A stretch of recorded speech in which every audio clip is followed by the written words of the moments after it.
Hello बच्चों, कैसे हैं आप लोग। उम्मीद करती हूँ सभी बहुत अच्छे होंगे।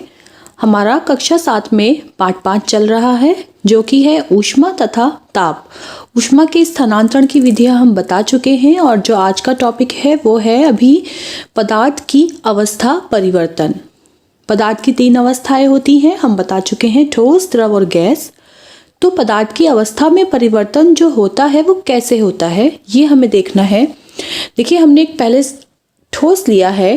ठोस का एग्जाम्पल जो हमने लिया है वो है बर्फ। अब भी बताइए कि अगर हम बर्फ को गर्म करते हैं तो वो किस में बदल जाता है। वो बदल जाता है पानी में।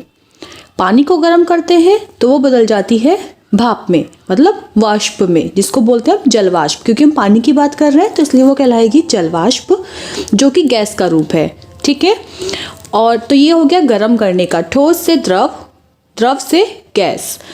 इसके विपरीत में, अगर उल्टे में, अगर हम जलवाष्प को ठंडा करते हैं, गैस को, तो अगर हम ठंडा करते हैं तो जलवाष्प का बन जाता है पानी, जो कि द्रव अवस्था है। और द्रव को अगर हम पानी को ठंडा करते हैं, जैसे कि हम पानी को फ्रीजर में रख देते हैं जमने के लिए, तो वो बन जाता है बर्फ। और बर्फ होती है बच्चों ठोस अवस्था।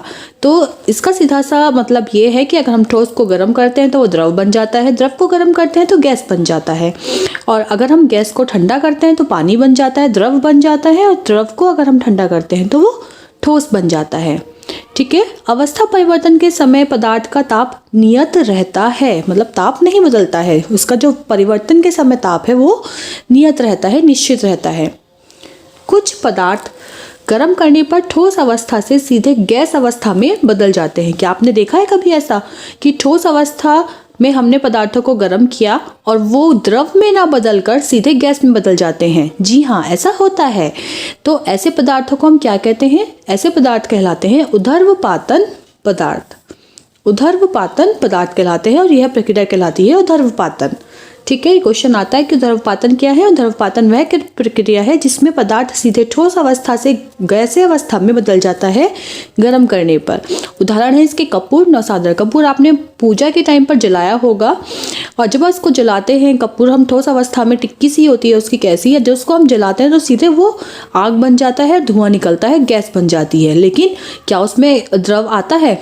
आता है। आप बहुत ज़्यादा थोड़ी देर के लिए आता है। जब अपनी थाली में आपने द्रव रखा हुआ है, कपूर रखा हुआ है, तो कपूर को जब हम गर्म करते हैं तो वो ऐसे ऐसे ऐसे थाली में फैलने लगता है और वो एकदम से फिर जल जाता है बहुत सारा एक साथ।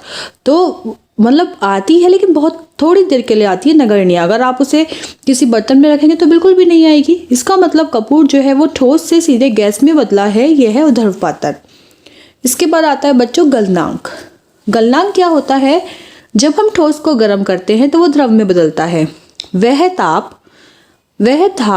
ताप जिस पर गर्म करने पर ठोस द्रव में बदल जाता है गलनांक कहलाता है। ठीक है।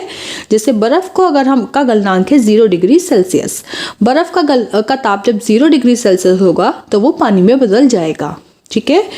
क्वथनांक इसके विपरीत है। द्रव को हम, आपको पता है, द्रव को गर्म करते हैं तो गैस बनता है। तो वह ताप जिस पर गर्म करने पर कोई द्रव गैस में बदल जाता है उस पदार्थ का क्वथनांक कहलाता है। पानी का क्वथनांक है 100 डिग्री सेल्सियस। आप बोलते हैं ना कि पानी 100 डिग्री सेल्सियस पर उबलने लगता है। उबलने का मतलब है कि वो गैस में बदलना शुरू हो गया है। तो बर्फ का गलनांक है 0 डिग्री सेल्सियस, मतलब बर्फ 0 डिग्री सेल्सियस पर पिघलने लगता है। और पानी का क्वथनांक है 100 डिग्री सेल्सियस, मतलब पानी 100 डिग्री सेल्सियस पर उबलने लगता है। बच्चों, होपफुली आपको आज का टॉपिक अच्छे से समझ में आ गया होगा, और नेक्स्ट वीडियो के साथ आपको जल्दी ही मिलूंगी। तब तक के लिए थैंक यू, बाय।